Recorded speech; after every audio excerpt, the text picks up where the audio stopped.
Good afternoon and welcome into another little edition of Crunch Time here on Amateur Sports TV. I am Lags, joined alongside by my co-host Joe Hamilton. Scott Tobin will be joining us in a little bit.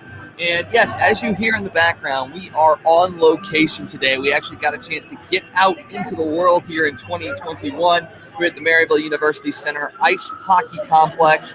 Maryville and Lindenwood just wrapped up the first period, a 1-0 Lindenwood lead at the moment. Make sure you catch their YouTube stream or join Tom Harpeck on KYRO 1280 AM, 105.3 FM for the call for the second and third periods. You can do both while you watch our show and some Maryville hockey. But we've got a huge show today. KMOX's Kevin Wheeler is joining us right now. Kevin Wheeler, fresh off of his Cardinal conference with Tom Ackerman earlier today.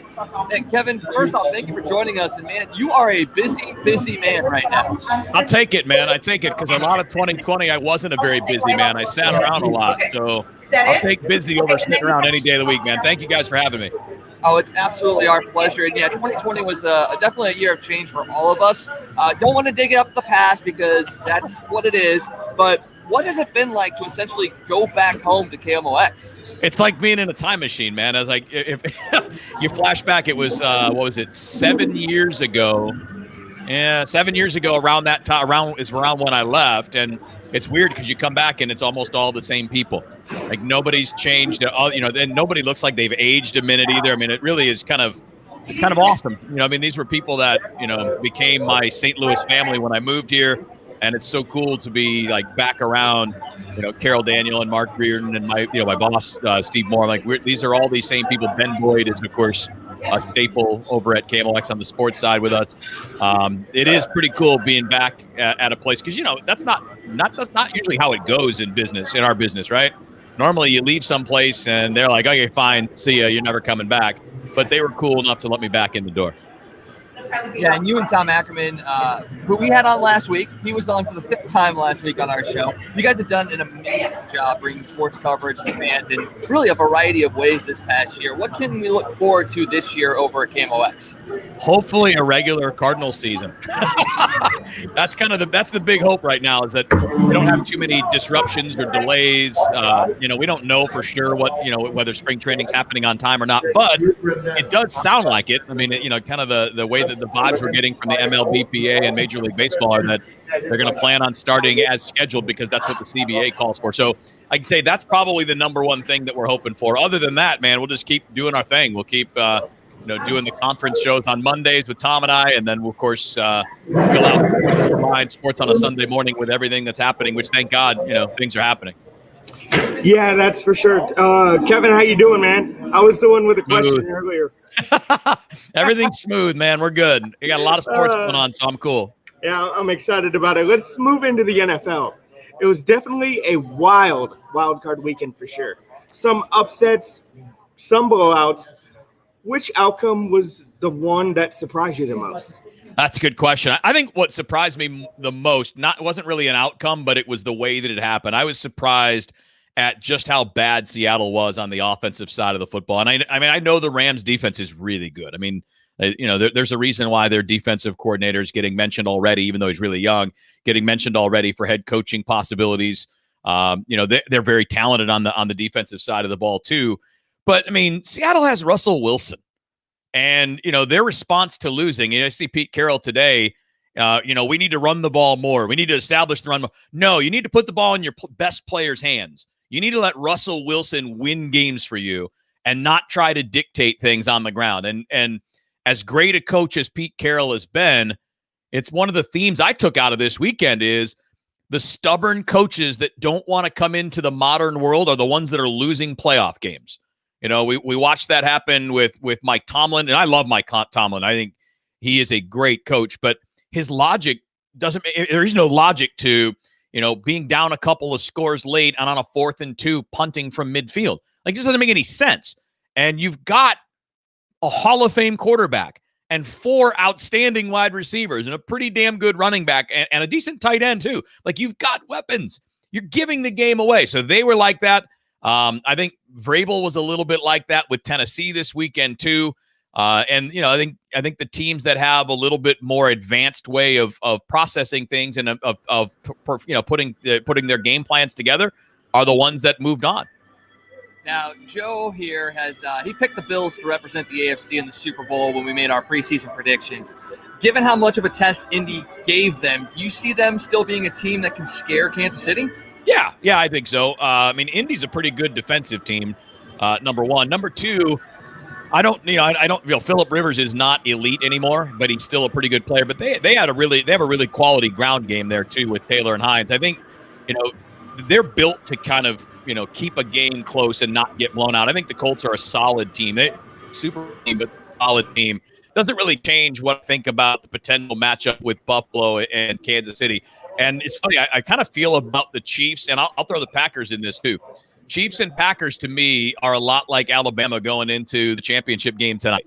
You can beat them, but you better plan on outscoring them. You better plan on scoring 4 or 5 touchdowns. You better plan on 30-plus points, because as good as those teams are offensively and as good as those two quarterbacks are at doing pretty much anything that's necessary, you're not going to be able to beat them with less than that unless it's just a fluke day. That's for sure. And Big Ben, this is a really interesting conversation with him because after last night, I don't know how much he has left. Big Ben had, let's just say, an interesting game last night. Yeah. I think he is showing that he can still play the game at a high level. Do you agree?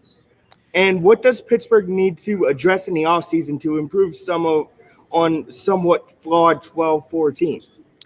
I don't think they need to change a whole lot. I mean, as you pointed out, they're a 12-4 team, and they were never as good as that 11-0 start. I mean, I think that's the fluky part.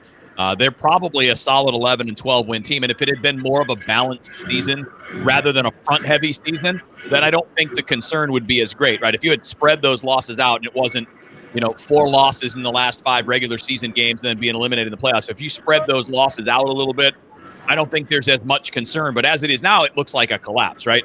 It looks like a team that was unbelievable, 11-0, and then fell apart. And part of that's true, right? I mean, they lost to Washington. They lost to the Bengals, but they also beat the Colts at the end of the regular season. Losing to the Bills is no slight.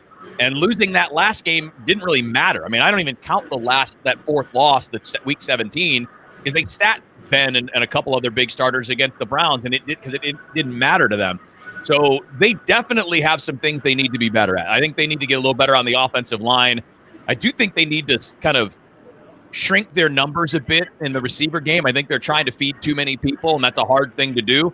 Although I think Juju is a free agent, right, at the end of this year, so that might solve itself if he goes somewhere else.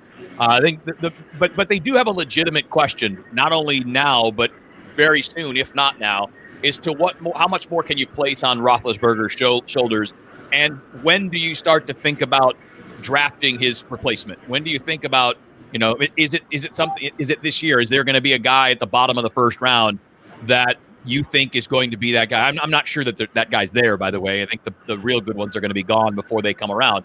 But if they're not, maybe that's something you think about, because I don't think their team is weak. They're not as good on the offensive line as they normally are, but, they're usually really good at evaluating talent. They'll probably be okay at patching those holes.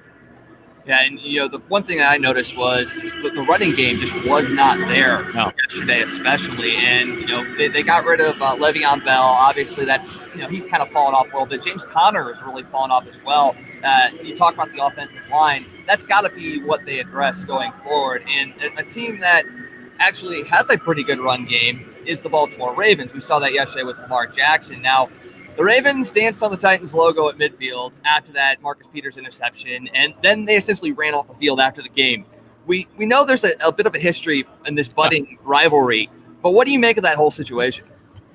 It's just entertainment, man. I mean, the people were kind of – I'm trying to think of the right way to put this, but people kind of gave the Ravens a hard time earlier in the year because they took such offense to the whole logo thing. And I do think that the stuff that some of these guys do on the logo, they're trolls, right? I mean, these are the same people. We encounter these people on Twitter every day, right? The person that's just going to be a jerk to get a rise out of people.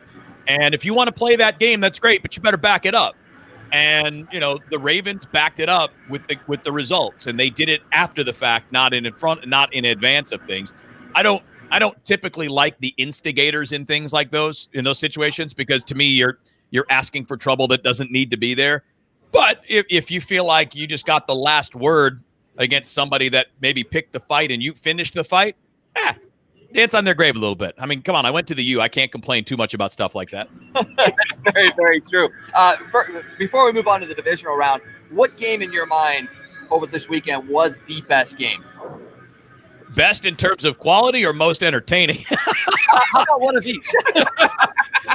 I would say that the one that was probably the most entertaining was Browns Steelers, because it was so unexpected, right? I mean, you had the most explosive first quarter in NFL playoff history, and it was, turnovers combined with a couple of nice big plays from Cleveland. It was just super unexpected. And as a lifelong Lions fan, I'm rooting for the Browns because I know that pain of always being garbage. I know what it's like to have your team be terrible for decades and decades. So I'm not jumping on the bandwagon, but if I'm going to pick somebody that I'd like to win, it would be them. I think the best game, one that wound up being, not just competitive, but edgy and all that, is the one we just hit on with the Ravens and Titans. To me, that was my favorite of the weekend for the combination of the chatter, the logo stuff, but also the closeness and quality of the game, and the fact that it did come down to the final part of the fourth quarter. Yeah, and we have some really interesting matchups moving forward. I'm a Packers fan, so this is kind of a tough matchup for me when you have that Rams defense. Moving on to the divisional round, we have very interesting matchups, to say the least. First up, can the Rams make Rodgers' life miserable, or is Aaron Rodgers grinning at the challenge? I mean, I think Aaron Rodgers is just always grinning when he gets to play football, right? It's just sometimes he makes it all look so easy. And I know last year it didn't go that way, but you can tell, the second year with LaFleur and just in general, the team, the Packers being a more well-rounded team too. He just took full advantage of everything that was there, and it's nice to see that while he may not be the most what we say nice and cuddly guy around, he may be a little bit on the jerky side. He is an amazing football player, and I would be absolutely shocked if the Rams give the Packers a game, because I like the Rams defense, absolutely. But it's kind of coming back to this same theme. Can the Rams score 30 points or 35 points? Because I don't see you stopping Aaron Rodgers from scoring 28 to 30 points.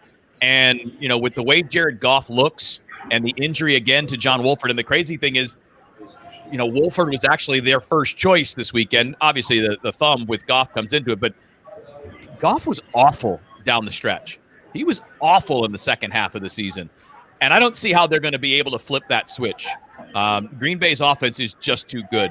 And, Rodgers is a difference maker. Now, Seattle has Russell Wilson, but they have a coaching staff that's not always willing to fully unleash him. And there's nobody putting a leash on Aaron Rodgers. So I would feel pretty good about your Packers in that matchup, especially being at Lambeau Field. I mean, I don't know what the forecast is going to be for Lambeau Field, but typically mid-January at Lambeau is going to be cold as hell, and that's not something that a team from Southern California is typically used to. Well, we're going to get to the Bucs-Saints game here in a little bit, but staying on the Packers for a moment, we've talked on our show a lot about there being a team that's in the South that actually may have a shot at beating the Packers in Green Bay because they've got some guys that are used to playing in that kind of weather, a la Tom Brady and Rob Gronkowski. Is that something that could play a factor, even though it is a Southern team, being able to possibly go into Green Bay and win? I mean, I know I referenced the team from a warm weather environment, and it does matter sometimes. It's not like a hard and fast fact, but you're right. If you're looking at the Buccaneers, Tom Brady's not going to worry about that. He spent his entire career in New England, right? Gronk's not going to worry about that, and I do think that sometimes that is overdone. It depends on the matchup. The reason I bring it up in this particular case is because I think the Rams are overmatched. I don't think they typically have that. Now, is Tampa Bay overmatched? No. I mean, Brady's not Rodgers at this point, but he's still Tom Brady, and he's still got weapons all over the place, and they've got a pretty good defense too. I don't think we should overlook that. I mean, their performance on the defensive side of the ball, you could see it a little bit last year, right? Last year, their defense looked bad, because they gave up a lot of points because of all the turnovers that Jameis Winston committed. There are a lot of short fields and a lot of, just you're on the field all the time because your team's not scoring points and basically winning the battle of the clock. And now you see what happens when they have that. They've got personnel, they've got a great scheme, and they're a dangerous team. I would say, I'm not without getting a full prediction on a potential matchup there. I do think the Bucs would be a threat in that environment for sure. Maybe more than the Saints, by the way. Yeah, I think I agree on that one. We're coming to you live from the Maryville University Hockey Center. As the second period between Lindenwood and Maryville is getting underway. Lindenwood a 1-0 lead at this point in time. KMOX's Kevin Wheeler's joining us. So this is a big show for us in 2021. We're talking NFL right now. We've seen the Bills' defense get better as the year has gone on. But will they have enough to rein in Lamar Jackson and prevent other offensive weapons on that team from really coming alive?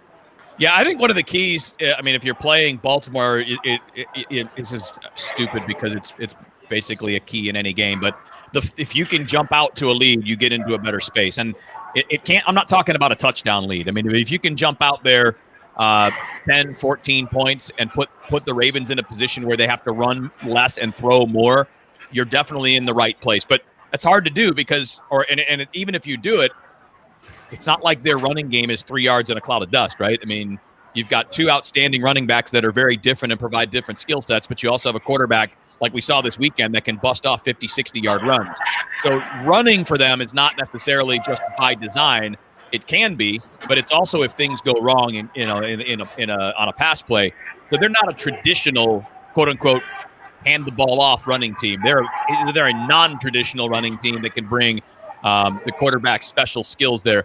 But I'd say that, again, it's kind of back to that same point I was making about the Packers. The Bills' defense, I think, is solid. It's fine. It wasn't always great throughout the course of the year, but I think it's very good. And they're a team that is probably going to score points. Look, like when you're facing them, when you're looking at these teams that score on the regular, right? When you're averaging somewhere near 30 points a game, you're talking about a team that's going to present a challenge. And I also think that, home field advantage isn't what it usually is. But when we're talking about the Packers and the Bills, those are the two highest scoring teams in the regular season. So if you're going to beat them, plan on 30 plus, plan on being able to do that. And can the Ravens do it? It sure looks like it here lately, right? It sure looks like it, but they didn't do that. They didn't put up 30 against Tennessee. They didn't need to, but you're going to need to this coming week. I think that's the theme about the Packers, the Chiefs, and the Bills. If you can't put up 30, you're going to be in trouble. Well, and that's the next thing I'll get to. The fact that you talk about high scoring, the highest scoring game of the weekend is probably going to end up being Chiefs and Browns. Yeah. Wags and Scott actually dubbed this game maybe 49-48 in terms of total scoring. And I brought up, so it's a Big Ten game. Literally no one in the Big Ten plays defense. Do you see it playing out that way? Or do you see the Browns being a problem? I want to see the Browns win the game, and I want to see them put up a fight, and I think they probably will.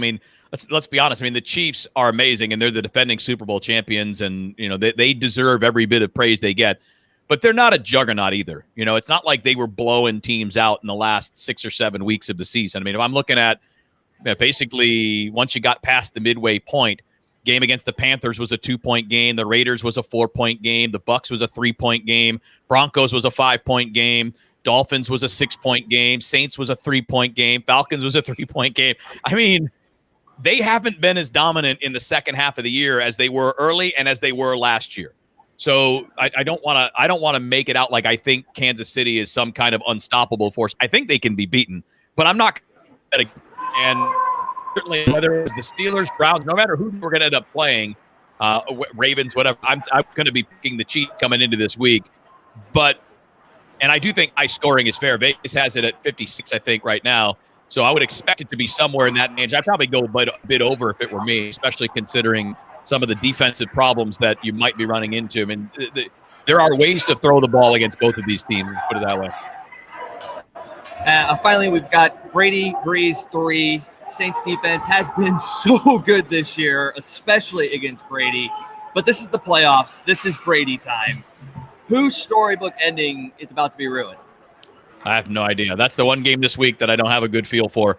And it's not because I feel uncomfortable making a prediction. I mean, if I'm going to pick, I'm probably going to lean toward the home team in this setting. But really, what is home field advantage when you don't have fans? I mean, you've got a Florida team against a Dome team, so there's no real advantage when it comes to that.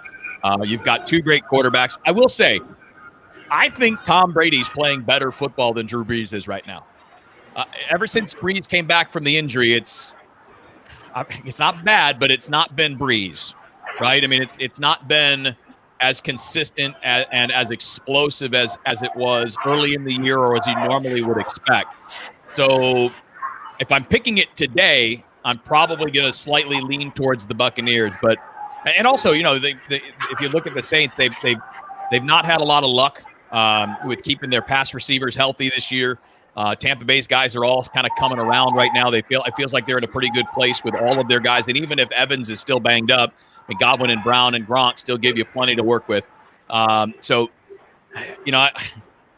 don't like going against the Saints in their own building, but they also have their own set of playoff problems in recent years to fall back. They haven't had a big run. They've had some early exits in the postseason. This would really totally qualify as an early exit, but if I'm calling that game now, I'm probably going to lean toward the Buccaneers. But I'd say the worst case scenario, it's a coin flip.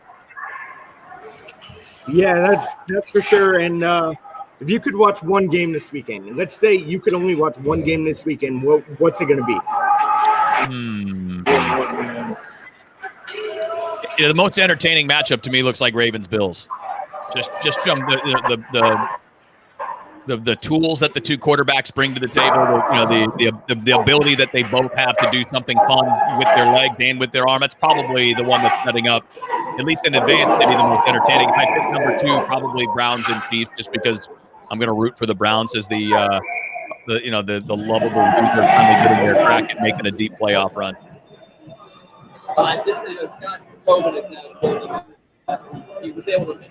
Scott was able to make it in. So we got Scott Tobin now joining us. Scott, let's go ahead and move over to the Major League Baseball side of things.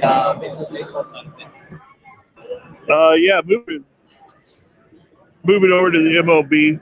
We hear all the time of the changes that the league needs to make to bring in new fans and to make games faster. Last night we saw the NFL on Nickelodeon. Now, outside of the F-bomb, the broadcast was actually really engaging. It seemed like kids could really get into it. Just look at Kurt Warner's tweet. Is this something that the Major League Baseball should look into, or should they explore the game and the youth of the eyes of kids? Yeah, I think, first of all, anything that you can do that's creative like that is a good idea.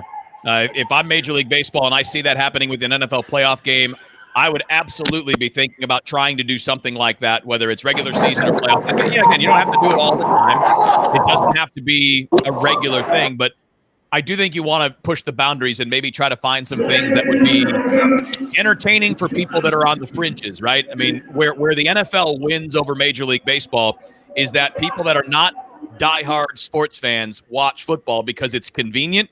It's once a week. They can bet on it. And you have a fantasy team, right? They got a lot of built-in advantages there. And for baseball, it's a little bit more of a grind, right? It's every day. It's something that, it doesn't, you don't have big hits. You don't have a lot of the, and by that, I mean like physical hits. I mean, you get baseball hits, but those are different type of things. I think though, the bigger thing that Major League Baseball needs to do, if you want to continue to grow your fan base, is to find a way to make it free for kids to play the game if they're in areas of the country, if they're in parts of the city, if they're in families that just don't have the money to help make that happen. Because really, the road to Major League Baseball goes through travel ball. It's kind of like in basketball, right? The road to big D1 basketball in the NBA is AAU. The road to being a Division I college football player is the camp circuit. If you're not doing those camps and you're a young quarterback, there's no chance you're going to be going to Alabama or Florida or anything. I mean, the idea here is that these things cost money, and there are people that are shut off from that kind of thing. And if I'm Major League Baseball, what's the best way to get somebody to be a fan? It's to get them when they're young, because when you're an adult, you've already built some habits. You've already kind of figured out what you like. So if you want to make sure that kids are involved, keeping it so that more kids continue to play, and then eventually keep that as a part of, the part of their routine as they get older. I mean, that's to me where you have to grow the game.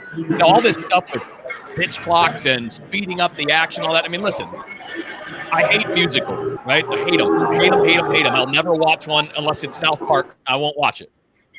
If you take a musical and make it 25 minutes shorter, that's not going to make me like it more. It's just not. The problem was I didn't get into it when I was a kid. Never. It was not something I was exposed to. It's not something that grew on me. And you can use all of us can have an example of this in your life, whether it's a type of music, a kind of movie. I got friends that don't like sci-fi movies because they didn't get into it when they were kids. Well, you're not going to get them when they're 30 years old if they weren't in it when they were kids. So if I'm advising Major League Baseball, find a way to make it more accessible for more people, because a lot of kids can play, and like your local little leagues and things usually aren't that cost prohibitive. But if you're talking about being a highly competitive player, a draft candidate, a college player, you're going to have to make it possible so some of those kids that can't afford travel ball get a chance to do it. Yeah, totally 100% correct in that. We're inching closer to the possible start of spring training. There's still some big names not signed, some big names who can still be moved via trades as well. And I mean, I don't know if you got a chance to see the shirt we sent Tom, the Arenado to St. Louis shirt. We're big Nolan Arenado fans here. We've talked on the show, rightly so, that it seems like players and owners are playing a game of chicken. Is this the case? And if so, who do you see blinking first? Oh, man, that's a great question. So we're really in a kind of an unprecedented time when it comes to these type of labor negotiations, right? Because there's more uncertainty in sports than there has ever been in my lifetime. I mean, we've never had anybody, never had teams losing 2/3 of a season. We've never had, you had a few labor disputes here and there that have done that, but you've never had it out of the blue with no planning. You've never had that happen to every sport all at once. And while at the same time that sport was shut down, like Major League Baseball, regular people losing their jobs. And, the entire country going through this massive problem that COVID has provided for everybody. It's interesting in that setting because Major League Baseball is not dealing with anything that the regular people aren't dealing with, right? So they probably need to be more conscious than they've ever been at messaging and how this fight is perceived and how they handle it publicly, because they screwed it up in the spring.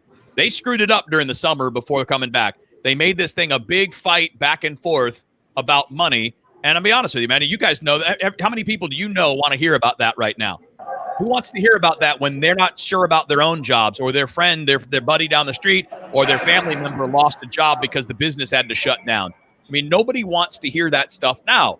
So it's a really difficult battle. I would say that if I'm going to bet, I don't think either side is going to end up caving, quote unquote caving.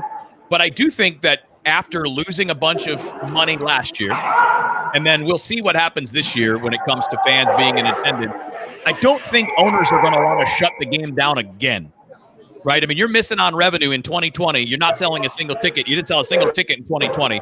You're not going to have full stadiums for a while in 2021. Eventually you might, but not right away.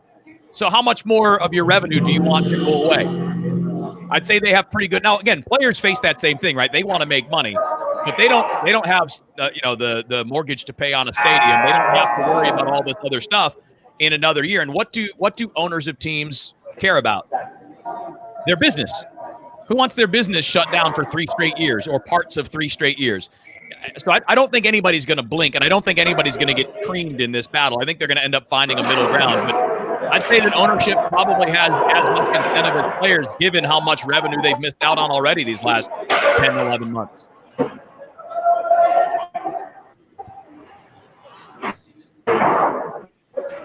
Yadi, Ueno, Wong, still unsigned. Those are some of the big names that we were talking about. It seems unlikely that all three are going to be back. So if it's just two of them, who is going to be the two that come back? Well, if I have to pick two, it's easy. It's Ueno and Yadi. I don't see a scenario right now where Colton Wong is back, and that's not to say that I don't want it to be that case. I'm a big fan of Colton Wong. I would love to see him back in a Cardinals uniform. He's a phenomenal player, but when you combine what you need now, right? What do they need? They need power. They need more slug. They need more people that can slide to the middle of the order. And if you're bringing Wong back, that's one position less that you have flexibility to move somebody into, right? So it may not be that you're going to play the new person at second base, but Tommy Edman can play there and somebody else can slide over. But it's also dollars and cents. I mean, if any money that you spend towards Wong is going to be money that'll be difficult to have for the added bat. And the reason they let him go wasn't because they didn't want him. It's because they needed to find the revenue, or I shouldn't say the revenue, the payroll space to add to the team. And, we've heard Mo talk about this a number of times. Bill DeWitt Jr. has talked about it a number of times. They don't anticipate the payroll being what it has been. So if that's the case, then I would say the one that is least likely to come back is Wong, because if you're looking for something on the position player side, it would certainly be a bat, like a bigger bat, somebody that's going to hit the ball over the fence more often than Wong would. Carlos. Oh, what to do with Mr. Martinez? I mean, honestly, here's what I do with Carlos in spring training. I'm going to throw him into the deep end of the pool, and I'm going to see if he can swim. You're going to get just like all the other guys. You're going to come in stretched out, ready to be a starter, right? I mean, you're going to do that with John Gant and Alex Reyes and Genesis Cabrera and everybody else that's in the starting picture. Like, they're going to let a lot of guys come in and stretch out to have a competition for the spots in the rotation that they're going to fill. And Carlos is in that group. But, now that you're in the last year of a deal, this doesn't have to be about what Carlos wants. If he wants to start, fine. You need to win a job in spring training. Like, if you're going to be in the rotation, you need to go out there and outpitch the other candidates to win a rotation spot. And if that doesn't happen, well, then you're going to be in the bullpen. And, that's where you are with Carlos. I think you can be this way with a number of players that are in the last year of their contract too. But him specifically, he's got a lot to prove in terms of the ability to stay healthy, the ability to kind of maintain himself as an impact player for the team. And, to me, there's no more you get the benefit of the doubt. And you don't have to take that as a personal affront. I mean, a lot of it is just Carlos having been hurt a lot in the last few years. When you're physically diminished, it's not easy. But we saw the guy pitch last year that didn't look anything like the player we saw 3 or 4 years ago. So if he's going to get an opportunity, it's going to have to be won through performance in spring training, and not here's a rotation spot because we've got you under contract for the next 3 years. There have been reports this offseason that Yadi and Marcelo Zuna have been in communication back and forth. Any possibility of a Cardinal reunion at some point? I would be shocked if Ozuna's back. Not because of any dislike, not because of any, because I think that Ozuna liked his time here. I know there have been some people outside of St. Louis that cover baseball that weren't sure that it was, quote, a good fit.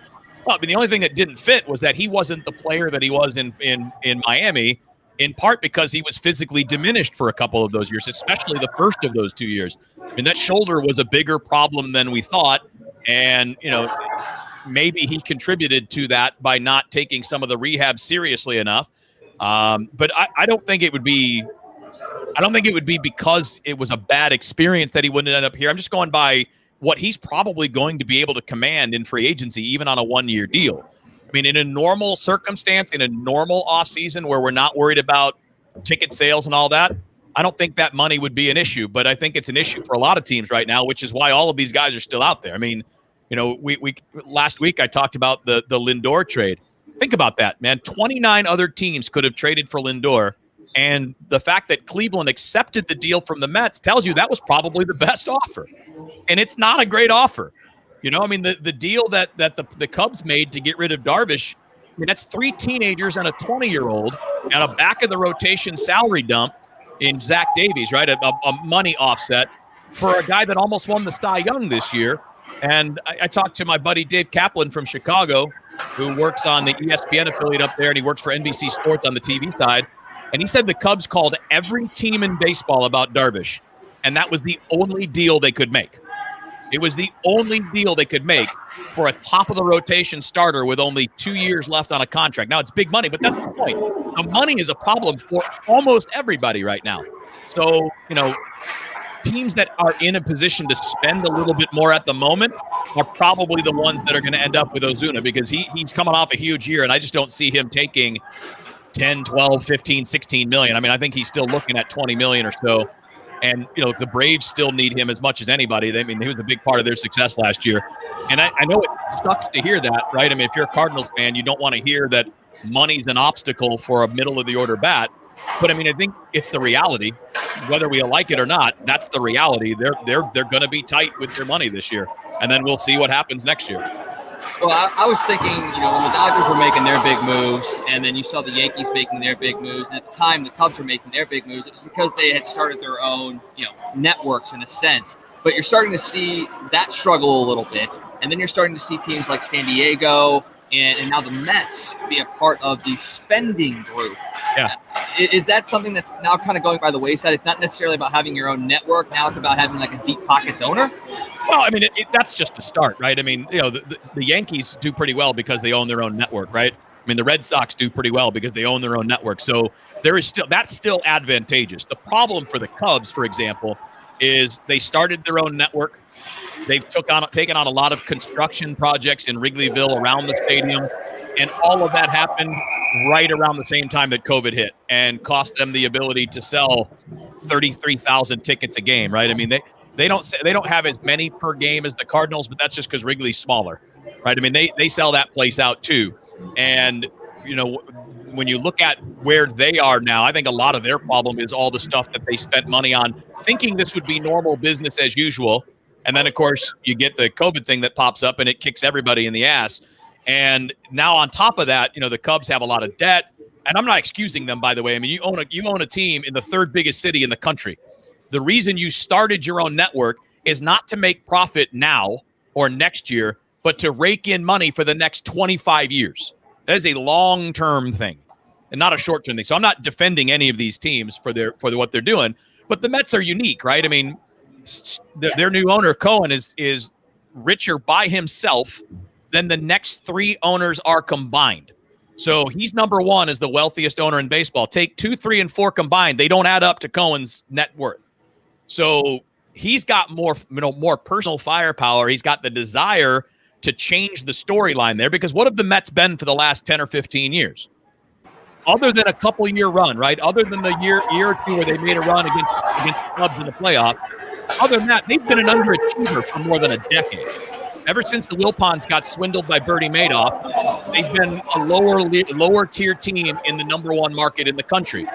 So they should be spending, right? You look at the Padres. They didn't have a winning year for 10 years until 2020. They had 10 straight losing seasons, and in most of those 10 years, they were in the bottom 3 or 4 in payroll. So they've been raking in the collective bargaining money, the revenue sharing money, and just pocketing it for a decade. So yeah, they got money to spend now. They didn't spend anything for 10 years. And I think the Blue Jays are kind of in that spot now, right? They got a lot of cheap young talent, and that's a huge market, by the way. Toronto is a massive. If you were to compare it to the U.S. market, it's a top 10 city in the U.S. in terms of size. So Toronto's a huge market, so they may be spending here. There aren't any, right? You got maybe 5 teams that are spending, and everybody else is hanging back, waiting for the prices to come down and waiting to see what they can figure out with getting people into the stadiums. Let's move to the national championship game. First of all, who do you got? Is there another team to pick other than Bama? You don't think Justin Fields can at least give them fits a little bit? Yes. Don't get me wrong. I said it last week, and I'm gonna go with this going into tonight. The thing that Ohio State has that gives them a chance is they have an offense that can hit big plays, and they have a quarterback that can run. And those are 2 things that you have to have if you're going to be able to beat Alabama. Look at. I was talking about this with the NFL, right? To play Green Bay, to play Kansas, you got to score, right? Well, Bama just scored their lowest point total of the season last week against Notre Dame, and it was 31. And the only reason it was only 31 is that most of the second half they weren't even trying to score; they were just trying to get out of the game and move on. They didn't, they were up 31-7 in the fourth quarter. That game, they could have put up 40, but why risk injury? Why risk the turnovers? They were clearly playing to just push Notre Dame to the side, because Notre Dame doesn't have the kind of offense to come back from a game like that. They don't have a deep downfield passing game. They don't have a quarterback that's going to be a top 5 pick in the NFL draft. So Ohio State has those elements that can give you a chance. And if you look at The one team that really gave Alabama trouble this year was Florida. And why did Florida get them trouble? Well, Florida gave them trouble because they can score. They didn't stop Alabama, and you're not going to. They're going to score 40 on you. I mean, that's just the bottom line. They scored 40 on everybody. Georgia's an elite defense. They put up 41 on Georgia. Auburn's a solid defense. They put up 42 there. They put up 55 on LSU. Texas A&M is a good defense. They put up 52 on Texas A&M. You're not going to stop them. They're going to score 40. So can you score 45? That's the question. Ohio State can, so I give them a chance. But, I mean, there's no way you pick a team in advance unless you're picking with your heart. There's no way you pick against Alabama. Every league has gone through some trials and tribulations with COVID this year. College football as well. How would you rate the handling of the virus and this season? Well, I mean, I say the NFL did an amazing job. Sure, they made a lot of mistakes along the way, right? I mean, they seem to have different standards in different weeks. You had games pushed back sometimes, other times not, but a lot of that had to do with whether or not the teams were following league protocol, right? So if you followed league protocol, you were pretty much okay. And what I would say is this.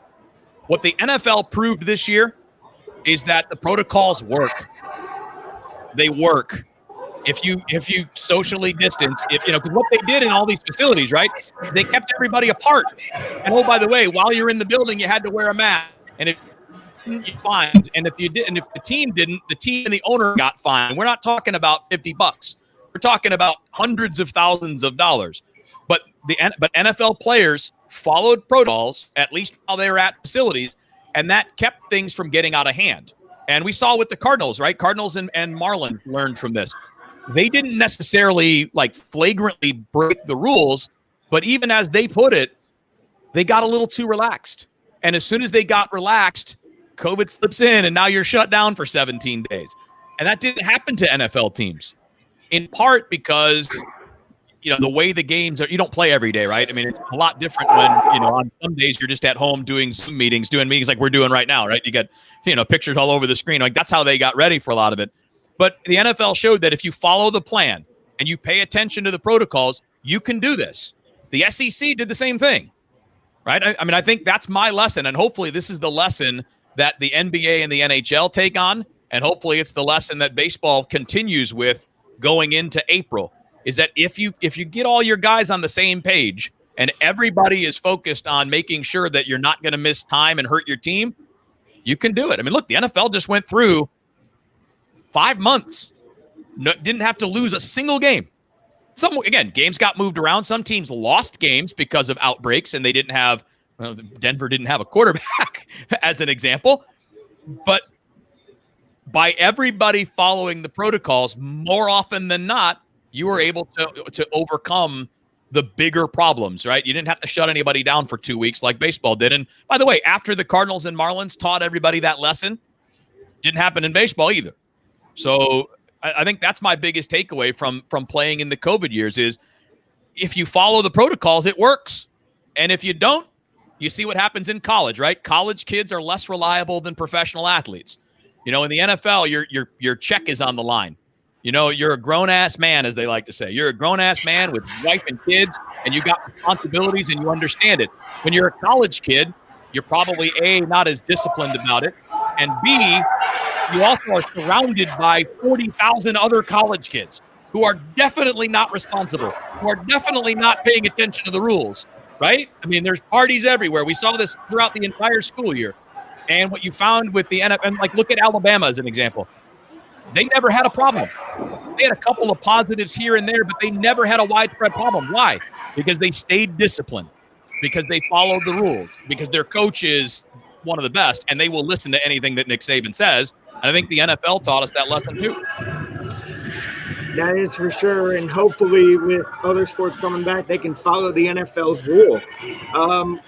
Going to Mizzou, Coach Drinkwitz has brought a lot of excitement back to the Mizzou program. Is it safe to say that Jim Sturt pulled off a minor miracle bringing him in?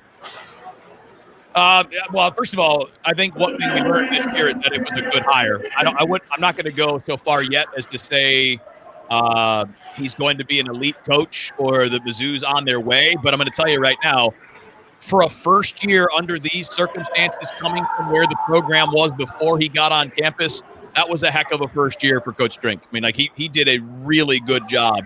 They lost to the teams you would have expected them to lose to, right? I mean, this team was not going to beat Alabama or Florida. They were not going to beat Georgia. The only game that I was really disappointed in the outcome of was the last one, was Mississippi State. But I also understand that Mizzou was down to like 51 scholarship players going into that game. So you had COVID problems. You had players that opted out to go to get ready for the NFL.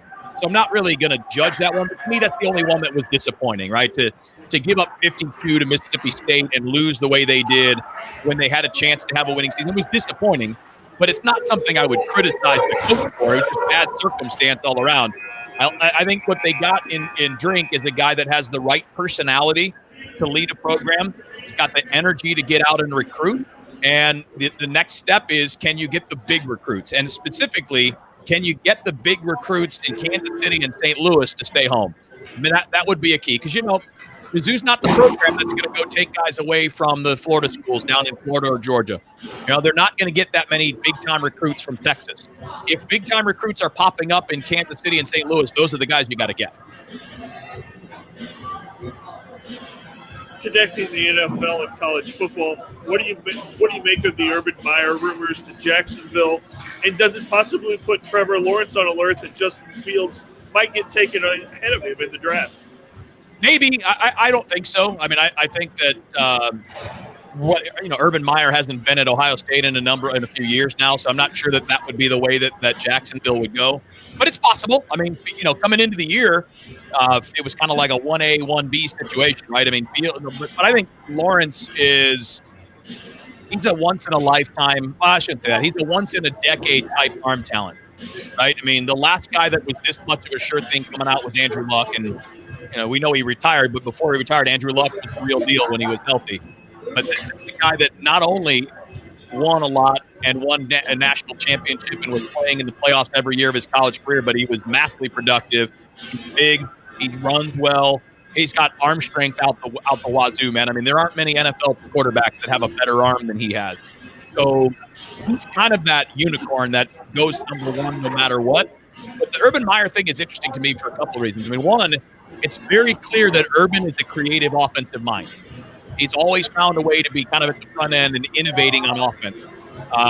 That said, other than Alex Smith, not many of his guys have been NFL guys, his quarterbacks. They've all been tremendous college players, but not NFL players. And I don't think that's because of Urban. I don't think that's because of his offense. I think that he built the offenses around what his players could do, which is why I'm interested in him going to the next level. What worries me about him going to the next level is the total change in dynamic, right? You go from being the only millionaire on campus to probably being the 12th highest paid team employee, right? He's going to be making $12 million a year if he takes that job. I mean, Lawrence will make more than that on his rookie deal. And, you're going to be looking at a whole lot of other grown-ass men. And does your motivation technique, does your way of doing things translate to grown people? I don't know. I don't have the answer to it. I will tell you this. I can't think of anybody other than Jimmy Johnson who's made the jump from college to pro with no NFL experience before making that jump that had success. Yeah, it's going to be a real interesting forth, right? I mean, like Pete Carroll did it, but Pete Carroll was NFL before USC, right? I mean, you look at Matt Rule. Matt Rule was in the NFL at least for a year or two before he went back to the college ranks, and now he's in Carolina. That might be a success story. We'll see. I mean, I don't know yet. It's too early.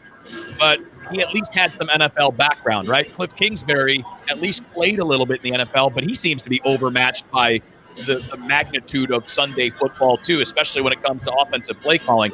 So that's the risk to me, is that it's been really hard thing to do. But you guys know I like to argue, right? I'll argue with myself. That's kind of the way I roll. I like to argue so much, I'll argue with myself. The thing is that the NFL is becoming more like college on the field with game planning and schemes. So maybe it works. The question is, can you command respect from grown-ass men like you did with 18 to 20-year-olds? Yeah, that's a great question. Moving over to the NHL real quick before I know you got to run here in a couple minutes. How impactful do you think the later start times and the lack of potential coverage of the team on Fox Sports Midwest or whatever it's going to be called, well, how will that be on viewership this year? I mean, St. Louis is always one of the higher-ranked cities when it comes to NHL viewership. Do you think you're going to see any decline in that, or do we see Fox Sports Midwest, the Sinclair Group, able to rectify that, or are we going to see more radio listenership? Well, I do think that the bigger problem than the start times is the availability on the the subscription services, right? I mean, if people can't get Fox Sports Midwest or Bally's, whatever it's going to be, if they can't get the channel, there's your problem. I mean, look, I did the math on this not long ago. The most late start times you can have on a work week this year is 8 or 9 over 3.5 months. So basically it's 2 or 3 a month. I mean, is that really that big of a deal? I don't think that hurts ratings. My buddy Chris Kerber has actually asked the TV folks if the ratings go down for the late starts, and they do, but it's not very much. It's a very small dip. But it's not ideal. But here's what's more ideal. You're in the weaker division. You're not, the Central's loaded. Central has maybe one team, maybe 2 that are going to be terrible. West, you're one of the 2 or 3 best in the West without question. So from a competitive standpoint, it's probably better. I don't think travel's a big deal because the way they've done the schedule this year, right? You're going to play 2 games in any city. So you're going to be like when you go to LA, you're going to be there for 3 or 4 days. It's not going to be to LA one day, then to the next day you got to go to Anaheim and then play the next day. It's not going to be like that. The travel is going to be a little more manageable. I know it sucks for all of us that don't necessarily. Well, I don't care. I stay up late no matter what. But for everybody that has to get up early in the morning to work, that definitely sucks to have late games. But it's a weird year. There's not much you can do about it. And if it's only 8 or 9 times over 3.5 months, is that really going to kill you? Just take some naps. Naps are good. They are. They certainly are. Finally, before we get out of here, why don't you just go ahead and plug away? Where can we find you? Where can we find all of your stuff? Just plug away real quick. Well, anything that I write will be at KMOX.com, and that's usually reflected by what we're doing on the shows on Sports Open Line during the week. At Kevin Wheeler 94 on Twitter is where anybody can find anything else that's going on. I typically spend way too much time on Twitter, but it's part of the job. I mean, you kind of. We got you. So you got to be on there because you've got to know what's going on, and where else are you going to get things faster than being on something where people are posting things live all the time. But that's all it really takes. That and jump in from 6 until 8 o'clock on weeknights, most nights, and on Sports Open Line, and we'll be rolling. We got the Cardinals countdown to opening day shows on Wednesday, and those are typically loaded up pretty good. And I don't remember exactly what we have set for this Wednesday, or I would plug it, so I don't want to get it wrong. So I'm just going to leave it at that. We'll have some pretty cool guests on Wednesday, I'm sure. Maybe a player or 2, I think, this week. We'll see. Ooh, that's always fun. Kevin, thank you so much for joining us. It's been an absolute blast.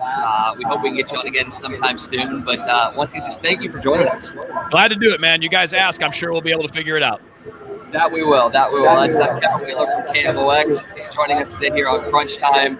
Just a great show, guys. I know we kind of we're dealing with some different things with the way we're set up today on location at the Maryville University Ice Center. 2-0 Lindenwood lead after 2 periods here as well. We're going to have Coach John Hogan on with us later today after the game, recapping what went down this weekend. We're going to take a quick break, and when we come back, we will have Coach John Hogan after the game. Once again, thank you to Kevin Wheeler for joining us. Just like I said, a great interview. Come back with us here in just a little bit as we catch up with John Hogan after the game for Maryville and Lindenwood. For Joe, for Scott, I am Wags. We'll see you guys shortly.